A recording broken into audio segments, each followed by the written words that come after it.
Welcome to episode 51 of Ring Talk, the weekly Goodwin Boxing show. Myself, Martin Theobald, and with me as ever, Steve Goodwin, head of Goodwin Boxing. We're gonna crack right on with it today. Nicola Adams announced this week that unfortunately she's out of a world title fight. Yes, hurt her shoulder, and she's got 2 to 3 weeks rest. And 2 to 3 weeks rest when you're due to fight in a few weeks' time isn't going to work. So you don't go into a world title half cold. So unfortunately, that means we're now relying on Frank Warren Queensbury Promotions trying to sort out delaying that fight. So we'll have to. So it'll still go ahead. You'd hope it would. I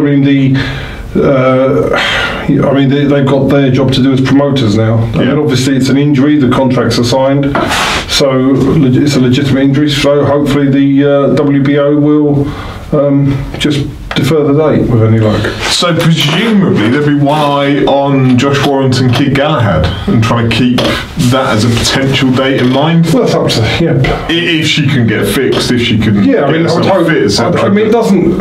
You hope it's not a massive long-term problem, but it's definitely a short-term problem. Yeah, but that would be a natural fit for the Yorkshire element. You would hope so, yeah, and that would work well. But they've obviously got to deal with the opponent and the WBO as well, so that'll be down to them. What we have to do now is confirm when Nicola is signed off fit, let them know when she's really going to be ready to box from, and then from there on we rely on the promoter to deliver the date and the fight for us. Alright, better news, Linus Udofia re-signed management contract. It's fantastic. I mean, Linus, we've had him for 3 years now, it's crazy, but I remember when we signed him, it feels like yesterday, but it's, as I said to you before, that's better for us than a new signing is a re-signing, because it shows you that somebody is really happy, and Linus is delighted with what we've done and appreciates it, and we've delivered off the outside the ring, and he's delivered inside the ring. So long may it continue, and we've obviously got the big fight with Darren Cardona on the 16th of March, and we've got a few other things planned for Linus before the summer. So he's got some exciting things ahead. Yeah, so those are things you can't really discuss here, but there's provisional plans. Yeah, provisional plans. Something a little bit different. I know we're going to come on a bit later about Brad Pauls and his idea of something different, but you've got, it's not the same, but something similar in mind for... We're trying to change things for boxers and we've always thought outside the box. It's what, in anything that I've ever done in life, is to try and come up with a unique angle for boxers and in any business, and that's what we're doing, to evolve and to make things better and to work with people we want to work with and all these sorts of things, and it's great. So we've got a couple of things for Linus that he's excited about, and they should, hopefully all things goes well on the 16th of March, then that'll all start coming out. There's another incentive for Linus to do the business 16th of March. Not that he needs it anyway, because it's the biggest fight of his career, and I'm sure he's got enough reason to go in there and do the job, but it's another one. Exactly. So explain, for people that don't know, when a boxer turns professional, you have to sign a 3-year management contract. And that's the problem that a lot of them have, because it's a one thing where you have a trainer where there is no, the trainer can have a contract, but it has to be a private contract and can be up to 12 months. The manager you sign with for 3 years. So if you choose badly, you're stuck for 3 years unless you either pay the manager off or the manager chooses to release you. Some managers, now we've had, for example, recently, and I'm not going, a boxer that's been poached. Who said to me, I think it's time I move on. Very rarely does this happen, but I've decided to make a stand on that, because we know the person that's done it, and I'm just going to go and grab. They're going to be dealt with. I'm talking about in terms of not physically, legally and regulatory. We're going to get them, and you can't have that sort of thing going on, because we'd never do that. But generally, what happens is you sign a 3-year contract with a manager. Now, if that manager lies to you or doesn't deliver what they promise, and you want to void that contract, you have to go to the Board of Control and find legitimate reasons to void that contract. Sometimes the manager's smart enough not to give you those reasons, those exits, the mistakes, and then you end up having to pay them off. And you can get, and so therefore the problem with boxers is a lot of them don't do any due diligence at all. You've got to look at who is the name on that manager? Who is your manager by? Not who you think is managing you, but who is your name under contract, and what are they actually able to do for you? Yeah. That's what you need to do. It's difficult. So is it, probably going off subject already, but so I'm from Milton Keynes. If I sign professionally and there's no other shows in Milton Keynes, and a manager says to me, I'll do you a massive show in Milton Keynes so you can sell tickets easier there, and I'll go, brilliant, and I sign the paperwork, and then a year, 2 years down the line, there's no sign of there being a show in Milton Keynes. Is that reason enough for me to go to the board and say no? You've got nothing in writing. So you've taken somebody's word. They haven't signed. The paper you've signed doesn't say that. Yeah. So that's not a good enough reason. So unfortunately, if something like that happened to somebody, you have to look. I'm afraid you wait your 3 years, and if they haven't delivered, you move on. But it is a big. This sort of thing happens so often, and people get misled, lied to, or in various parts of the country, whether it's like Buzzard or wherever else it is. The one thing we do is, if we say something, nobody could ever say to us, you promised to do this and you didn't do it. Everything we promised to do, we do. Yeah. Unfortunately, that is not the same for 70% or whatever percentage it is of people out there. Do you think it's flawed that someone has to sign 3 years, right? The day that they turn professional. Well, not really. Spin it around. If you said 1 year. Yeah, but would I want to put a lot of effort into developing somebody? Yeah. I don't take management fees when they start, so I don't take any money. So really, do I want to invest my time with somebody at the moment to last a year? Yeah. You want to spend the time and develop them, and then by the end of 3 years, you then say, look, what a good job I've done, and you re-sign. As you know, virtually everybody re-signs with me. So it has to be that. Unfortunately, the problem is that boxers don't get the right information and sign with the wrong people often, and they're stuck. And that is the problem. It's just unfortunately the way of the world. I understand why there's a 3-year deal, but unfortunately boxers need to do more. A lot don't do enough research. Yeah, due diligence. There's a lot of people there's boxers before that have come to see me, you know a few, have come to see me and we've told them as it is. Yeah.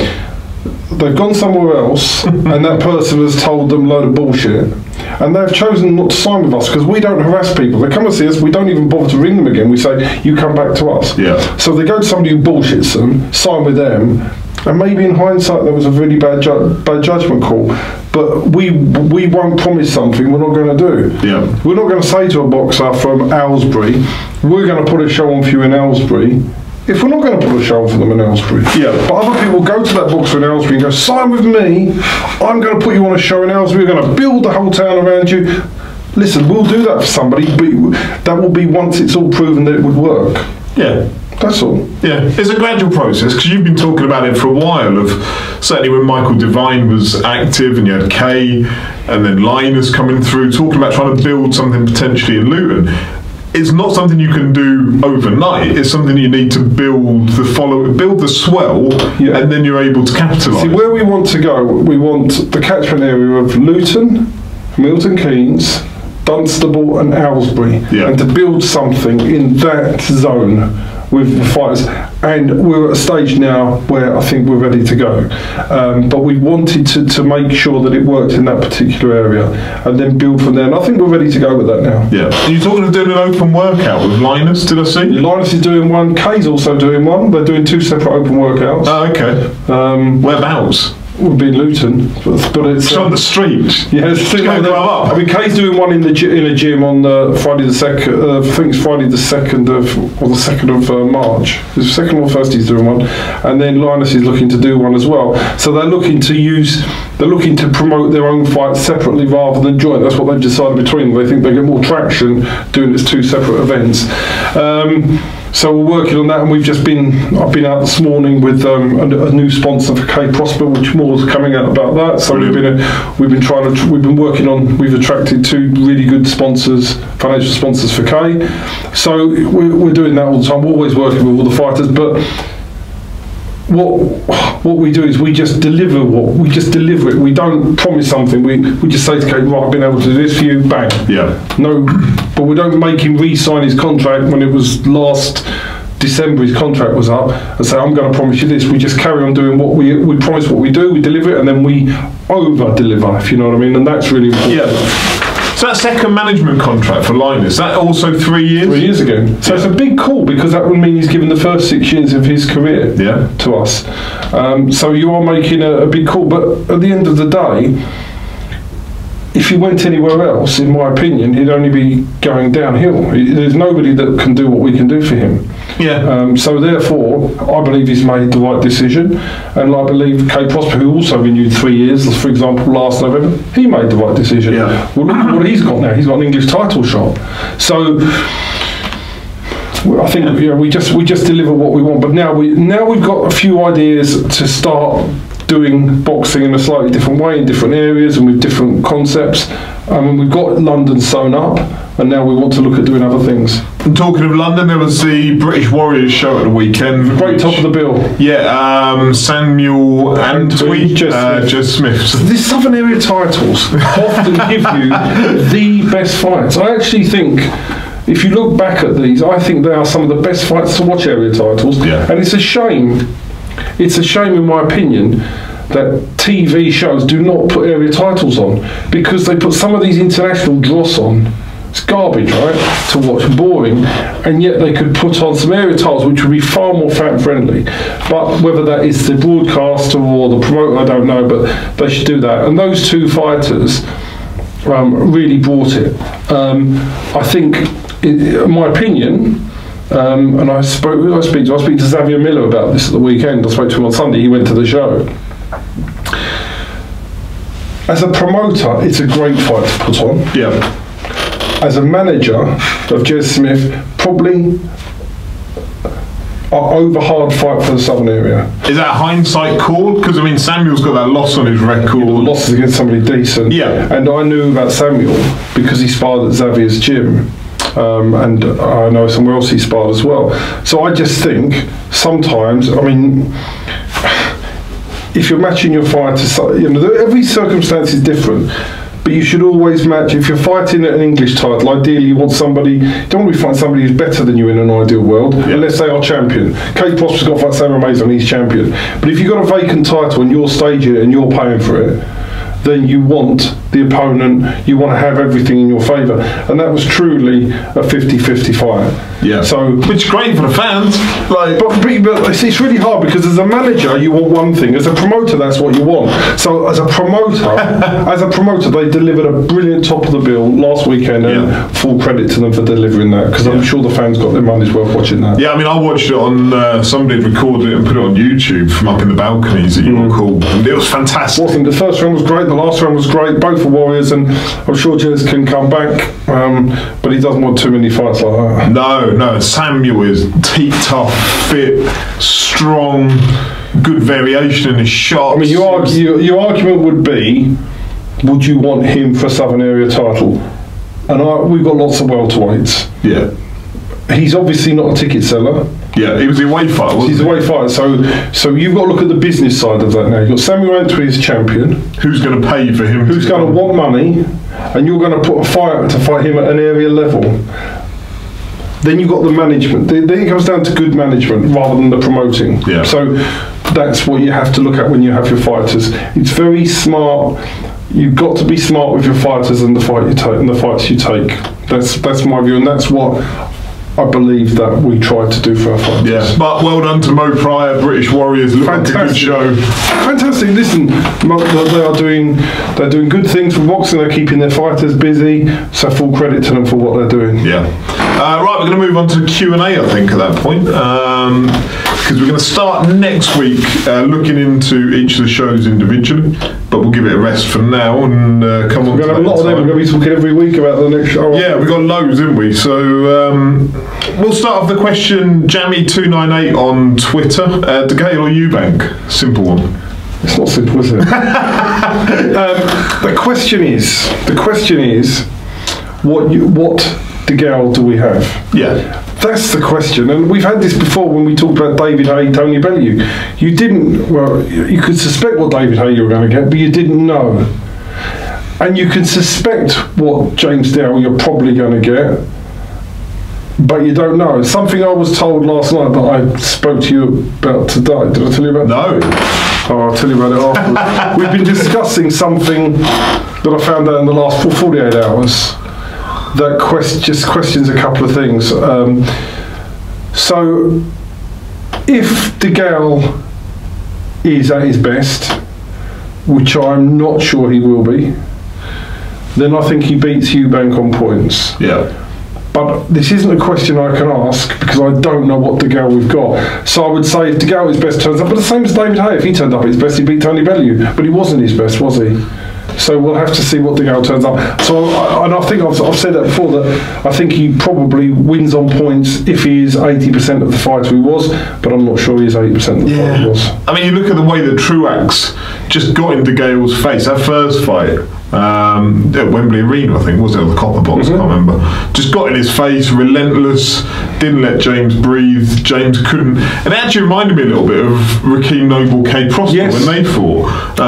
James was clearly the more skillful fighter, but couldn't find the space to be able to do it, and just it seemed to wear him out, the fact that he had somebody just constantly at him. I think the last person you want in that scenario is Eubank. The other thing you've got to say is that De Gale's saying, it's all injuries, I've had all these injuries, now the injuries have gone. Oh, yeah. Does that remind you of somebody else? Mr. Haye.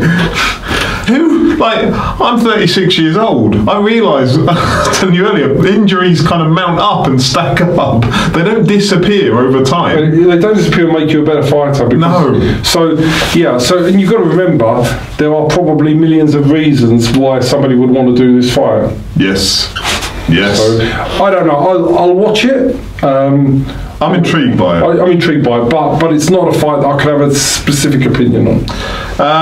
One that you may not be able to have an opinion on as well. Yestins on Twitter. Steve's view on Fury going to Top Rank, and did he know about it? Well, I didn't know. I wouldn't know about it.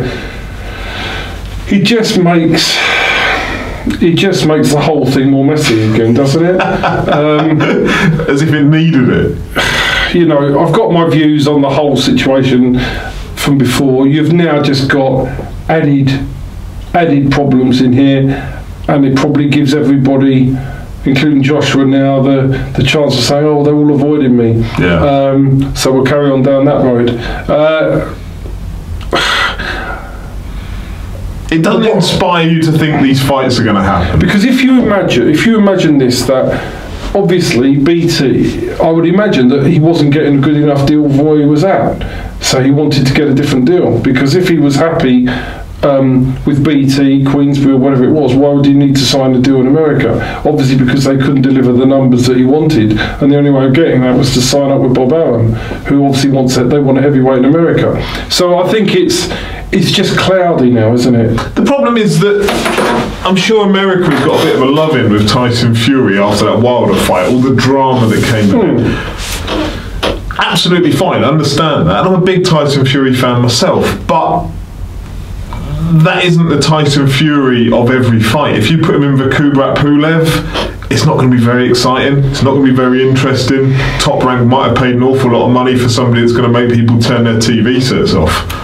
I'm not entirely sure. Without the big fights, I like watching Tyson Fury. I don't think he appeals to a lot of people. You know the problem you've got with these three now? They need dance partners. Yeah. And obviously, Eddie Hearn's not offering Dillian White enough money. Or the money, the package, the tie-ups, the back ends. So he's sitting there thinking, what am I going to do? I think you're more likely now to see Dillian White against Tyson Fury, or Dillian White against Deontay Wilder. I think that's the sort of fight you're likely to see. Because remember, Dillian is free, and I think those fights become more easier to make. So I think that's more likely to happen. He's got the Brazil mandatory shot, hasn't he? Which there must be so many average heavyweights around the world. But they're all going to keep fighting them, aren't they? There's loads of them. If you keep imagining that you've got Joseph Parker keeps losing and coming again. Yeah. Derek Chisora, all due respect to him, was a good fighter, but he keeps losing and comes again. So you're just recycling the grade I don't want to say grade B, but you know what I mean. The second tier. The second tier heavyweights. They're just being recycled around. Carlos Takam. You're just going to recycle these guys around, and that's, I think, what we're going to see. Anyone want to put a bet on the winner of Lucas Brown, Dave Allen getting a shot somewhere? He's Lucas Brown's a former world champion. Because you only lost one fight. Because they all need to be recycled around for all these fighters. So this is what you're going to see. You're just going to see them all picking off the other. Yeah. The B level. The winner of that will presumably end up. It'll be a WBF or an WBA, IBF or something international title. Will probably end up in the top 15 somewhere. Lucas Brown is a name that people are familiar with. Dave Allen's built a big enough follower. It's not implausible that one of those two would end up being picked. Totally agree. And then you'll have David Price and I'm picking Cash Ali to beat David Price. Fancy that, don't you? I do. I think David Price is. I don't think he'll. I mean, Cash Ali. Phil Williams went 6 rounds with him. Yeah. But I think Phil Williams would go 6 rounds today. Phil Williams got stopped by Fabio Wardley in about 3 rounds, so he says Fabio Wardley's far better than Cash Ali. But Sokolowski nearly stopped Price. I know. So it's not. Yeah, it's all a second. Yeah. John Bailey on Twitter. I like this one. You've commented numerous times on questions about Brexit and the boxing implications. I notice you don't have any shows announced post a suspected Brexit date. Is this due to uncertainty of being able to use overseas boxers, or is it just too far in advance to schedule? No, we have our date scheduled well in advance. So this was. These dates were scheduled. We normally do have a show in April, second week of April, but we decided not to do that. For this reason, because I don't want to be the guinea pig. Because if you had a load of boxers who need visas, you're the one that pays for them. So by letting everybody else sort themselves out, we can then come in when they got their visas. We don't have a show from any of our promoters, apart from what I consider to be the other types of shows we run. Our mainline shows, we don't have one till the 8th of June. Right. Okay, so everyone that's going out in March will also presumably want to be out again in June. And July we've got shows there. Yeah. So that's we have it sort of strategic. Our date strategically planned out. Yeah. Ryan Younger on Twitter. What does Steve think about Derek leaving Don Charles for Dave Caldwell? Derek's an enigma. What can you say about decisions he makes? Dave Caldwell's a really good trainer. Don Charles is a really good trainer. Maybe he felt he needed a change. It's just all bizarre, isn't it? When you have the Hay Bellew animosity, for those listening on the podcast, there were some air quotes going on there. Bellew trained by Caldwell, and then Hay teams up with Chisora and takes Chisora to Caldwell. It's bizarre. And they generally David Hay and Dave Caldwell generally fell out quite badly because he worked for him, didn't he? Yeah, he did. And he did carried the T-shirts was the term. Whatever he called him. I mean, not being funny, you've had that abuse publicly about. It's just a weird sport. Yeah. Daniel Smith. Daniel is going to message me at some point when he's got his tickets. Yeah, he's got some stag do's in March, so he may have to come later on in the year. That's fine. What's both your views on when a fighter moving up in a weight and gets a title shot in their first fight at the new weight? Realise it happens a lot, but for fighters already in that division who have been working their way up, it must be frustrating. Well, so the abuse, basically, if the governing bodies allow you to do it, do you know you can't even do that at Southern Area level? Southern Area wouldn't permit you to do that. Yeah. You can't do it. I know how it works. So for the WBO, for instance, Usyk vacating as the champion becomes mandatory at heavyweight if he goes up to heavyweight. So that makes, I can kind of understand that. If you're the champion, you hand the belt back, and then you say I'm going up, then I don't have an issue with that. I get that. I do have an issue if you're not the champion, and then you step up, and then they say, here's you versus Germany's number 6 super middleweight. In this scenario, Billy Joe Saunders. That's bonkers. But you can't blame people for abusing a system. No. That the question is what the question you'd have to ask is why does that system exist and who's benefiting from that system existing? Yes. Morally, I'd not say morally, but in reality, you think that's crazy. But if the rules allow it and the people around permit it, then why not abuse it? Well, it was brilliant. Did you see it?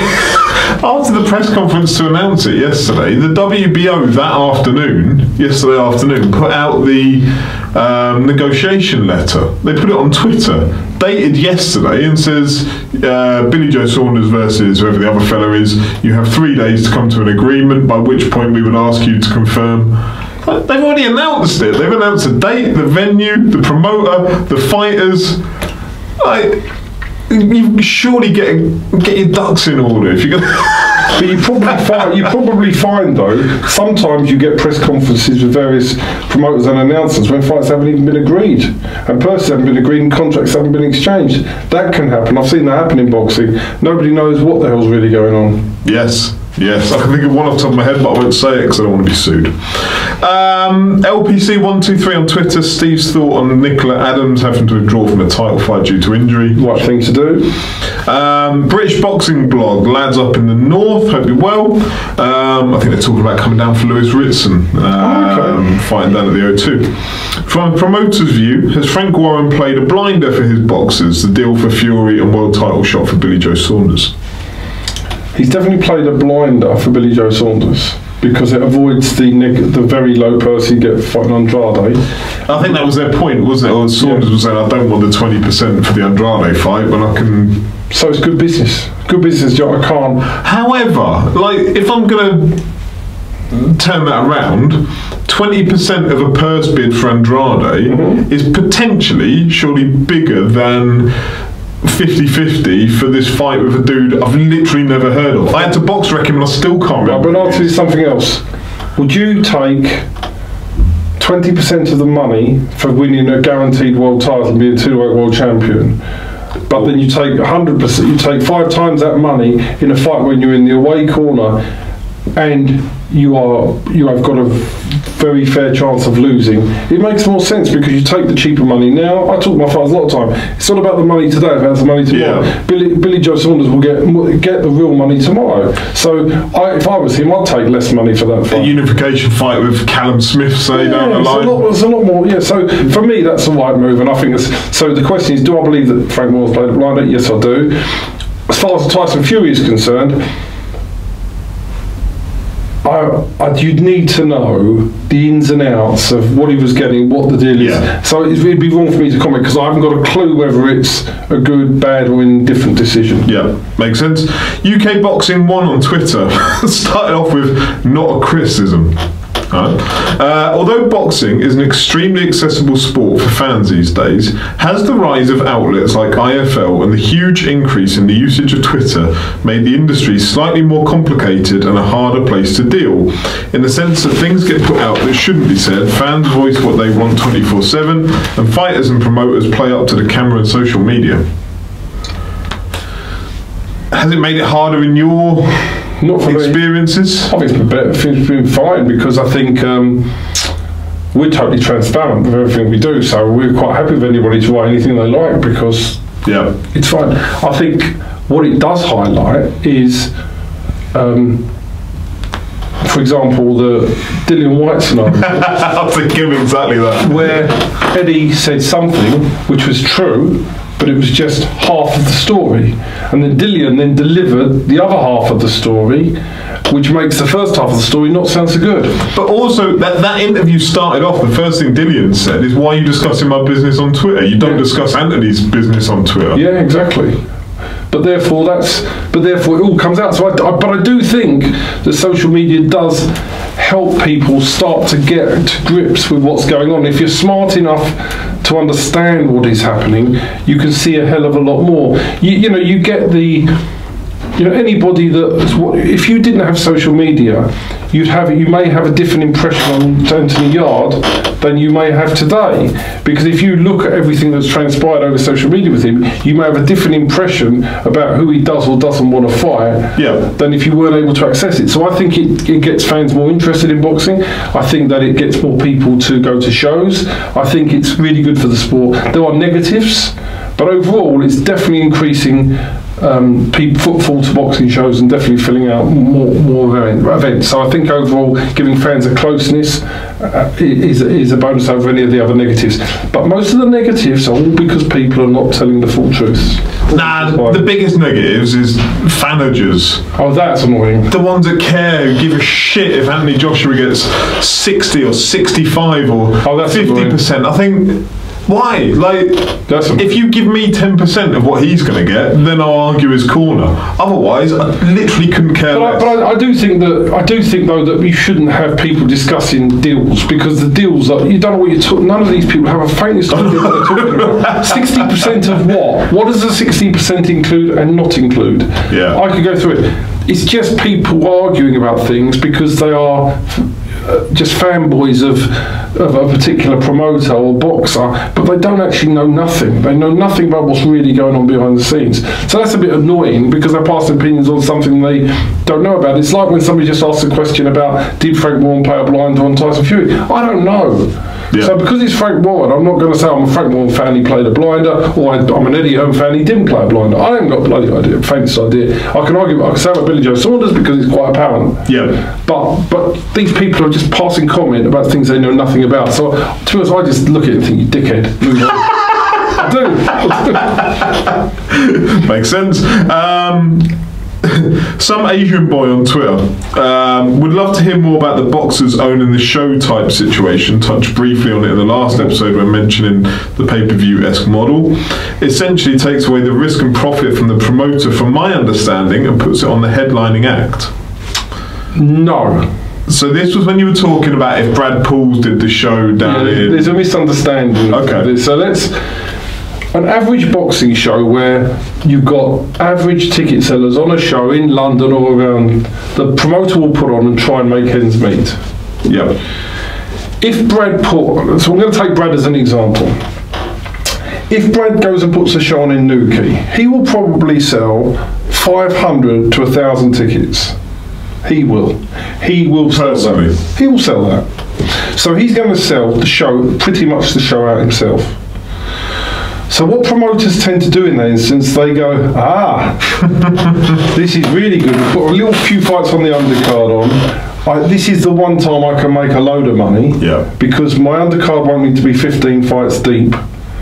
This boxer's going to do, I will give Brad a fee plus a percentage of his tickets, and we're going to make an absolute cake of money. So if you said in that scenario, Brad hypothetically brings in 40 grand's worth of ticket sales himself. Yeah, okay, we pay Brad a fee of, say, okay, Brad, you're fine, we're going to give you a 3 grand purse and 10% of ticket sales. So Brad walks out with 7 grand later, yeah. Let's just say that's the figure. Well, there's 33 grand left. Right?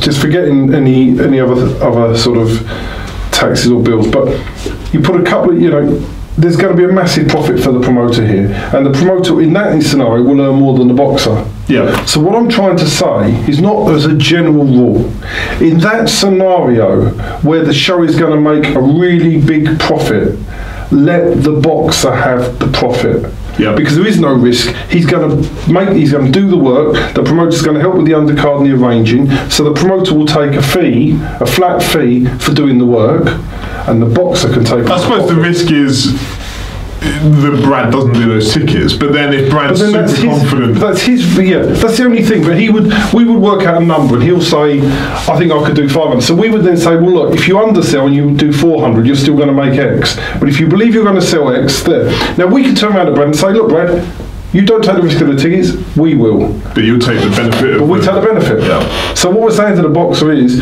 you can have it either way you like. You can either take all the benefit, and you can earn, and I'm telling you, the boxers, if you know what boxers can earn in this scenario, it's phenomenal.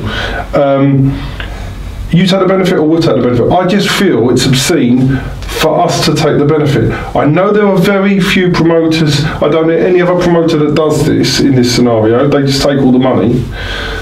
But that's not us. So I'm trying to develop something where the boxers benefit. But it's not being forced to. So no, these are in scenarios where we don't think there's any risk. It's just a case of the boxer yielding all the reward. Alright, there were 2 more questions I'd actually forgot to send through. So we're going to play it by ear. Boxing Madman, does Mr. G think Joyce has bitten off more than he can chew by fighting Stavern this weekend? No, good match-up. Stavern's on the slide, yep. Joyce is on the up. I think it's a perfect fight. Yeah, yeah, I mean, that Sam Jones fella came out, he did that video a while back, didn't he, after they sparred, saying Stavern was worse than the punch bag and things. I think sometimes you've got to be a bit careful about what you say in case it comes back to bite you. Sam sometimes doesn't deliver the message correctly. Yes, yeah, I think that's possibly. I think he's over-enthusiastic and he's committed to what he wants to do. And Sam will send me. I've met Sam quite a few times when he was down at David Hayes' gym. But he's very, very, very over-enthusiastic, and he doesn't come across as well as he could in certain circumstances. Yeah, that's all. And I think, I know he hasn't got a board licence, but if we call him an advisor in this scenario, I think that role is to sell the fight, not sell the fighter. So if you look at Hearn, for instance, Hearn will never say that opponent is as bad as a punch bag. Hearn will always build up. So he should. Yeah, and so I think if you're like, it's fine for Joe Joyce to say, I've handled him all around that ring. I've knocked him out 5 times in 2 days or whatever. It's fine for Joe Joyce to say that because it builds up the man-to-man rival. When have you ever heard me belittle an opponent of one of our fighters? Yeah. Never. Yeah. Never. I might say something about Linus's previous potential opponent, but that wouldn't be about his fighting ability, it would just be about the way they're handling their boxing business. But in terms of as a fighting man, you would never say, he's crap, he's going to say... They all should be respected, and I think it's wrong to belittle or disrespect any other boxer, and for that he needs to change his stance. That's wrong. I think it's fine for the boxer to do it. When you look at DeGale Eubank, and Eubank tweeted something years back about, I just smash the shit out of but that's different. Yeah, that's 2 men that generated, they've got some history in the ring. Yeah. Doing it outside, one day, doing all this stuff will come back and bite you, because one thing you've got to learn is if you I'm just going to say, I'm going to use this as a name, okay, but let's say Wadi Camacho's fighting Lawrence Okoli. Yeah.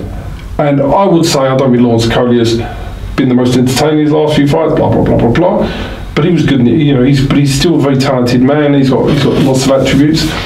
One day, maybe, you never know. Nobody knows what happens in life. I might have to work with Lawrence Okoli. Yes. Probably not, but you never know. Or I might need to work with Lawrence Okoli. If I was insulting that man now, he would never want to work with me again or deal with me again. And I owe him the right to have respect for him. He's a fighting man, and you should respect every man that gets in the ring, not insult them. I don't like that. Yeah. Last question, William Joyce. Can Steve see himself promoting world title fights in the next 5 years? Not unless get a TV deal, no. Yeah. And that's outside our hands. Of course, we have 2 roles, and we've always covered this, the management and the promoting. The promoting side, the getting TV side, TV companies are more attracted to names like the David Hay and the Ricky Hattons in the past, and the Barry McGuigans, the so-called names of the box which they think attracts the public. So it's much harder for somebody like ourselves, despite the fact of how slick we are and good we are at what we do as a promotional team, where we put shows together for our promoters.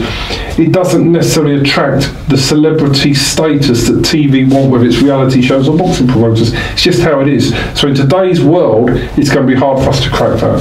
Yeah, makes sense. Right, and that's it. We've gone through all the questions. Brilliant. So thank you very much for watching. We'll be back next week for week 52, and we'll start covering all the upcoming shows in March. We're going to hit them week by week, I think. Yes, enough to go through. So 2nd of March, all the shows will start at 4 o'clock.